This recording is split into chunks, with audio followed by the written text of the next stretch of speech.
অনুষ্ঠিত হয়েছে ঢাকা মহানগর উত্তর বিএনপির সদস্য ফোরাম নবায়ন কর্মসূচি।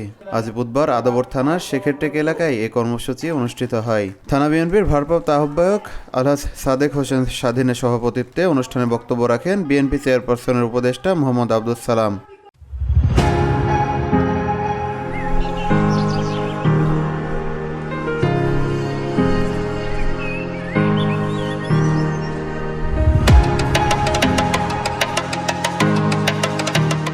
বক্তব্যে তিনি অন্তর্বর্তী সরকারকে উদ্দেশ্য করে বলেন, আওয়ামী লীগের যারা অত্যাচারী ছিল, যাদের জন্য হাসিনা স্বৈরাচারী হয়েছিল, তাদের আইনের আওতায় আনতে হবে। আজকে মবের কথা বলা হচ্ছে, কিন্তু আওয়ামী আমলে সবচেয়ে বেশি মব সৃষ্টি করা হয়েছিল।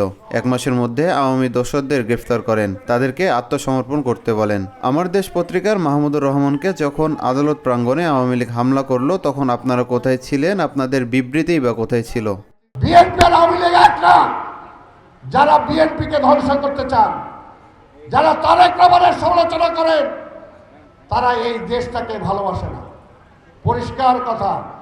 এখনো যারা নির্বাচন পিছাইতে চান, তারা শেখ হাসিনার হাতকে শক্তিশালী করতে চান। নেতাকর্মীদের উদ্দেশ্যে আব্দুস সালাম বলেন, আপনাদের অবদানে বিএনপি এ জায়গায় এসেছে। আওয়ামী আমলে যারা নির্যাতিত হয়েছে, তাদের প্রতি সহানুভূতিশীল হবেন। যারা চাকরি ব্যবসা হারিয়েছে, যেসব পরিবার ক্ষতিগ্রস্ত হয়েছে, তাদের দায়িত্ব সংগঠন নেবে। আমাদের নেতাকর্মীরা অনেকেই এখনো গুম রয়েছে। 17 বছর আমরা লড়াই করেছি শেখ হাসিনার বিরুদ্ধে, যা শুধু দলের জন্য ছিল না, দেশের মানুষের জন্য ছিল। যারা চাকরি হারিয়েছেন, যারা ব্যবসা হারিয়েছেন, যে সমস্ত সন্তানরা চাকরি পায় নাই, যে সমস্ত পরিবার ধ্বংস হয়ে গেছে, ছোট ছোট পুঁজি নিয়ে ব্যবসা করতেন, ধ্বংস হয়ে গেছে, ইনশাল্লাহ আপনাদের দায়িত্ব সংগঠন নেবে। সংগঠনের পক্ষ থেকে আমি নেব। এই এলাকার প্রতিনিধি হিসাবে যদি ইনশাল্লাহ আল্লাহ আমাকে নির্বাচিত করায়, কিন্তু আপনাদেরকেও কথা দিতে হবে। এই এলাকার জনগণের দায়িত্ব আপনাদেরকে নিতে হবে।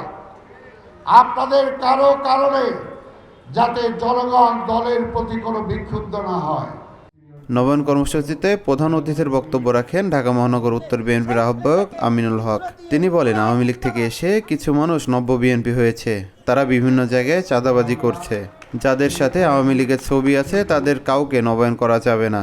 গত 5-7 বছরে যারা দলের প্রতি, জিয়া পরিবারের প্রতি আনুগত্য রেখেছে, তাদেরকে অগ্রাধিকার দেওয়া হবে। যারা গত 17 বছরের পরীক্ষিত নেতা, সে মানুষগুলোকে প্রাপ্য সম্মান দিতে চাই। যাদের সাথে আওয়ামী লীগের ছবি আছে, তাদেরকেও সদস্য নবায়ন করা যাবে না।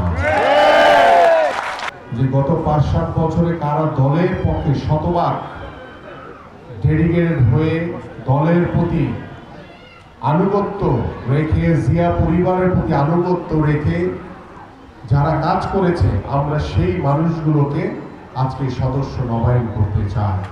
আরও বক্তব্য রাখেন মহানগর উত্তর বিএনপির সদস্য সচিব মোস্তফা জামান। তিনি বলেন, যারা দলের দুঃসময়ে পাশে ছিল না, তারা ফর্ম নবায়ন করতে পারবে না। বেঈমানদের বিএনপিতে জায়গা নেই। আমরা ঐক্যবদ্ধ থাকলে তারেক রহমানের নেতৃত্বে বিএনপি ক্ষমতায় আসবে। বক্তব্য শেষে নবায়ন কর্মসূচির উদ্বোধন করেন আগত অতিথিরা। সরফরাজ সাবুর, ভিওডি বাংলা, ঢাকা।